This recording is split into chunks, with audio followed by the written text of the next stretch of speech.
And we're back. We're back. We're here on YouTube. On YouTube? Well, we're not live on YouTube, but we're going to be on YouTube.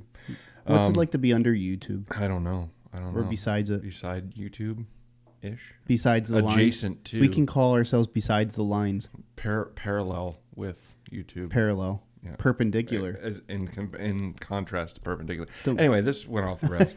We're doing our second reaction on this channel. The last reaction we did was Bill Wirt's The History of the Entire World, I guess. That was good. Dave liked that. We like the history here on Between the Lines, if you can't tell.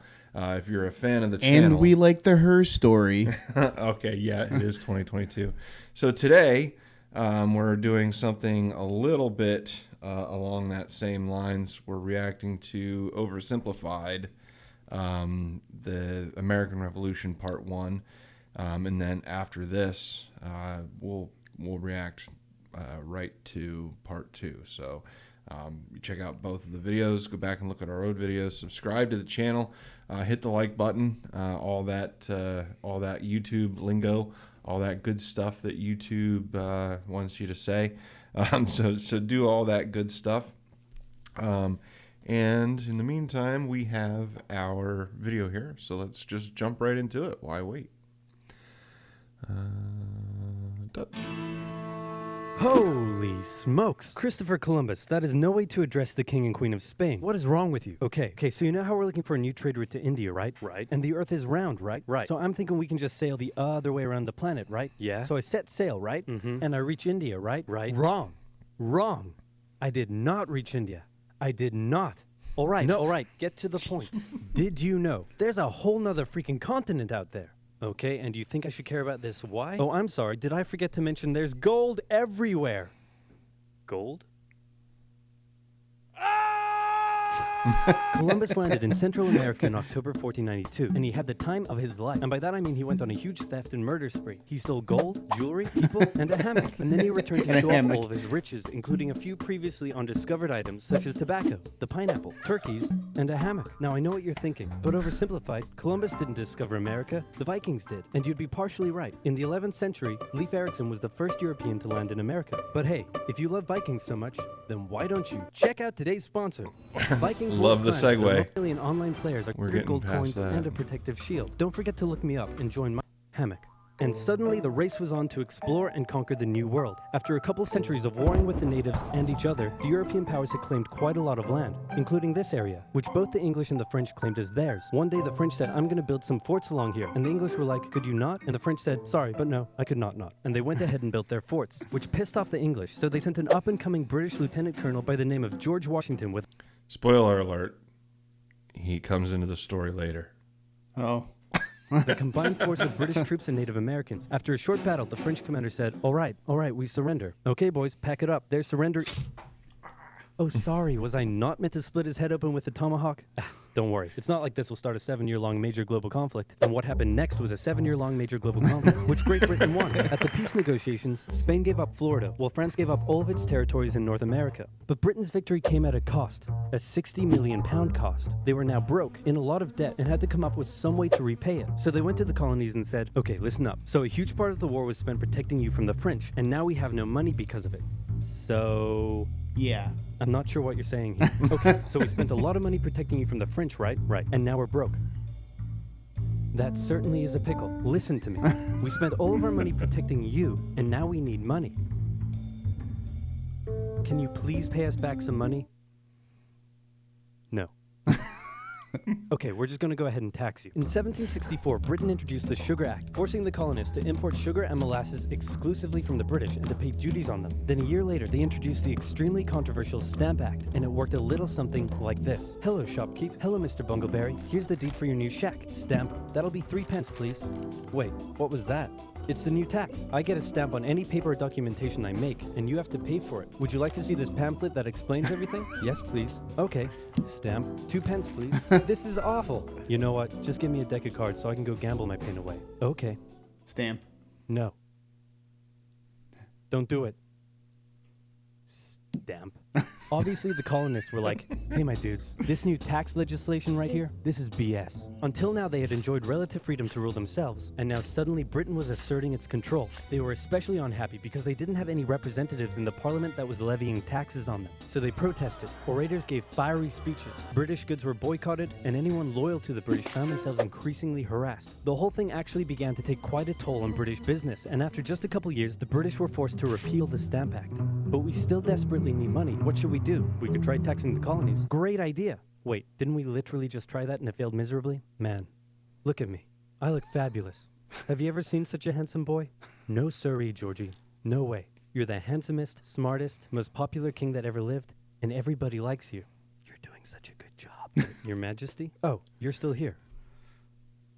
Get the hell out. So in 1766, the British made a declaration saying, we can do what we want because we're in charge and you can all go suck it. Then they levied a whole bunch of new taxes on the Americans via import duties. Glass? There's a tax for that. Lead? There's a tax for that. Paper? Tea? Oil? There's a tax for that. And once again, the Americans boycotted British goods, British business felt the pinch, and the British had to back down.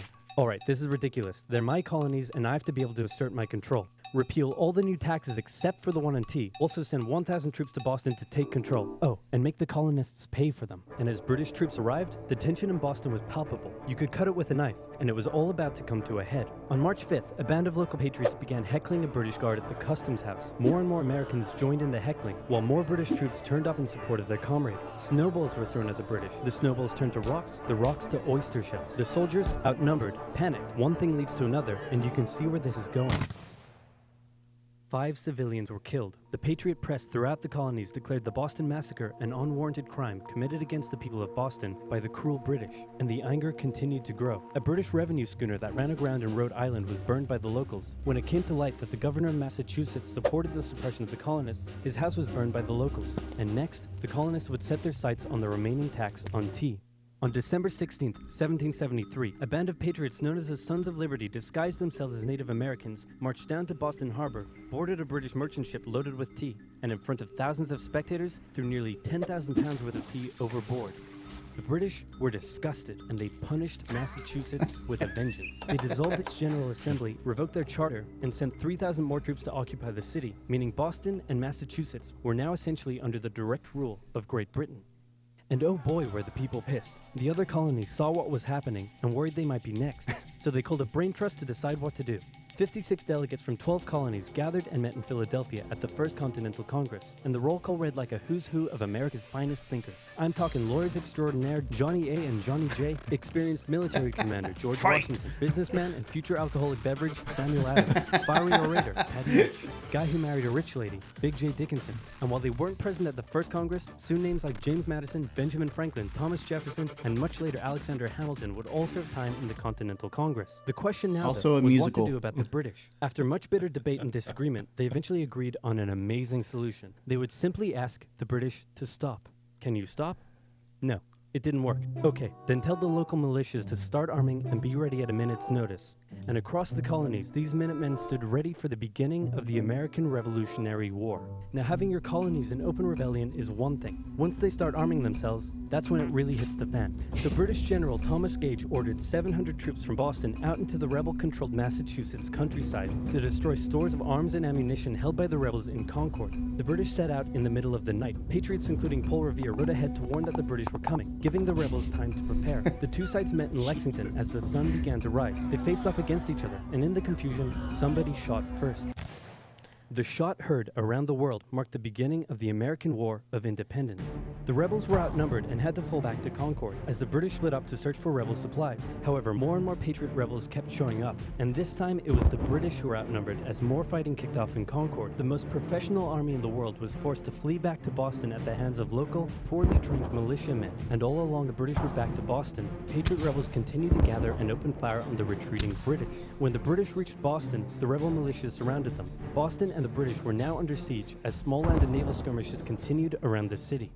And the British would suffer another embarrassing blow. this time in upstate New York. Colonel And this is Benedict how Arnold Dunkin' Donuts concocted was a plan made. to take the British stronghold Fort Ticonderoga, which held a large amount of guns and ammunition. He set off towards the fort alone, hoping to recruit men along the way, when he came across the Green Mountain Boys, led by Ethan Allen, who, as it turned out, had the exact same plan he did. So they decided to work together. But I'm in charge. No, I'm in charge. No, I'm in charge. No, I'm in charge. No, I'm in charge. No, I'm in charge. No, I'm in charge. This went on for some time, until the Green Mountain Boys threatened to go home, and Arnold had to concede. The group raided the fort at night while the Redcoats were asleep, and they caught them completely by surprise, taking the fort and all of its munitions with almost no resistance. Wow, great job, Ethan. Very impressive. By the way, what happened to that other guy we sent to take the fort? Who? Benedict Arnold. Never heard of him. Ouch. What the fuck? Nobody knew what was going on. The colonies were in open rebellion, and for now, they even seemed to be winning. So King George fired General Gage, replaced him with General William Howe, and ordered the rebellion to be put down immediately. Okay, the British are definitely going to retaliate for all of this, so we should probably put together a proper army. First, we need to pick a commander-in-chief, and I think we can all agree that that job should go to the man, the myth, the legend, George Washington. My friends, I am humbled and honored that you would consider me for such an important role. I did not expect for this. All right, you've been showing up in a military uniform every day for the last 10 months. We all know you wanted this, so cut the crap, George. Dude. Uncool. So Washington began his journey up to Boston to take command of the newly established Continental Army. Just as the British made their first major attempt He's to been break the siege, cosplaying they for made the plans to last- take the high ground on Bunker Hill, but spies warned the Continentals of the British plans, so they fortified Bunker Hill and set up defensive positions on nearby Breed's Hill. The day of the battle came, and as the British advanced, a barrage of Continental gunfire was opened up on them. Twice they tried to climb the hill, twice they were pushed back. The battle lasted 3 hours until the Continentals finally ran out of ammunition and had to retreat, allowing the British to take the hill. While technically a British victory, they suffered nearly 1,000 casualties to the Continentals' 400. The colonists showed the British that this wasn't just a rebellion, it was war, and they were ready for it. But one thing they weren't sure about was why they were fighting. While some radicals were starting to throw around the I word, most hoped to eventually repair their relationship with Great Britain. So they sent a letter to King George saying, "Hey man, looks like things aren't going your way. Remove the taxes and let's be friends? I'm gonna kick your ass." Send that to the colony. Your Majesty, your handwriting is terrible. Are you sure? Just do it. Do it. What does it say? Just do it. He's gonna lick my... Gross. So for the remainder of the year, small engagements continued to occur around the colonies. The British burned down the towns of Falmouth, Massachusetts and Norfolk, Virginia as revenge for earlier anti-British incidents. These actions played right into the hands of patriot propaganda. Overseas, the British were seen as brutes, and the French and Spanish would soon begin sending supplies to the rebel cause. During this time, there was also minor fighting going on between patriot and loyalist militias in the southern colonies. Benedict Arnold was still on a mission to win some personal glory for himself, so he headed up an attempt to invade Canada in a two-pronged attack. The Continentals managed to capture some British forts and the city of Montreal, but a harsh snowstorm with some smallpox on the side saw them defeated and pushed back at Quebec City, and they were forced to retreat all the way to Fort Ticonderoga. Speaking of which, remember all those guns and ammunition? Well, this guy's got a plan for what to do with them. He uses oxen to drag 120,000 pounds of artillery for 2 months through the harsh winter, 300 miles all the way to Washington and his Continental Army surrounding Boston. Boom.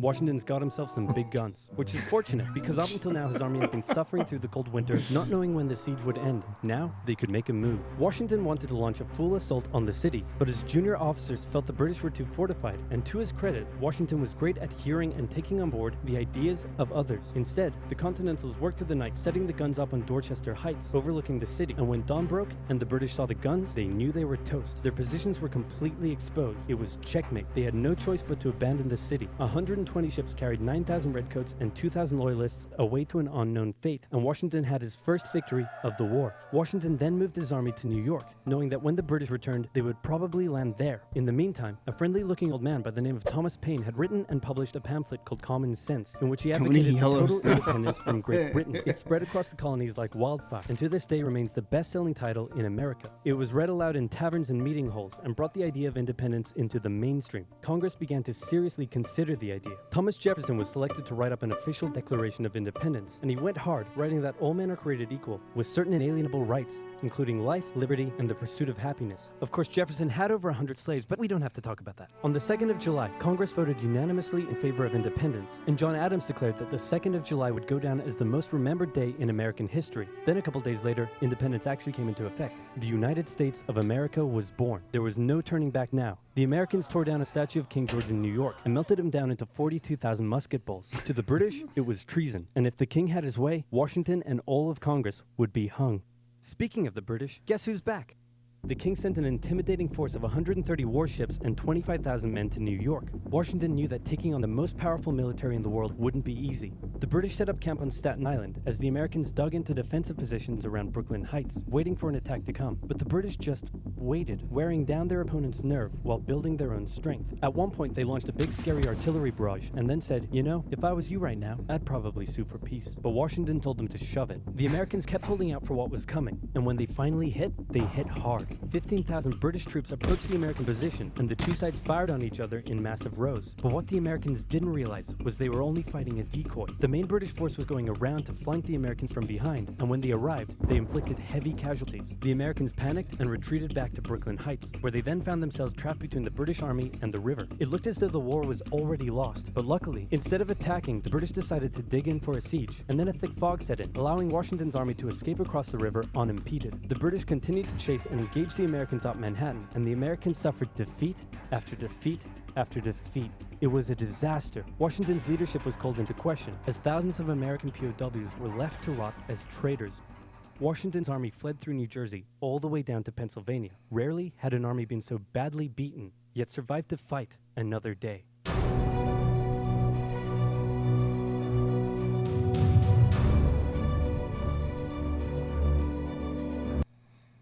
So that's it for part one. I think it's pretty good. I like the way that it. I like the way that it kind of presents history in a little bit more of a lighthearted way, but at the same time, it's fairly accurate. It's like those memes at the Second Amendment memes, where it's like, can you just write this in a way that I can understand it, please? Exactly. So that was Oversimplified, the American Revolution Part 1. So we'll go ahead and end this video here. Hit the subscribe button if you like this kind of content. Hit the like button. Go and check out some of our other content, and pretty soon we'll be throwing out part 2. So until next time, take care of yourselves, and as always, take care of each other. Bye.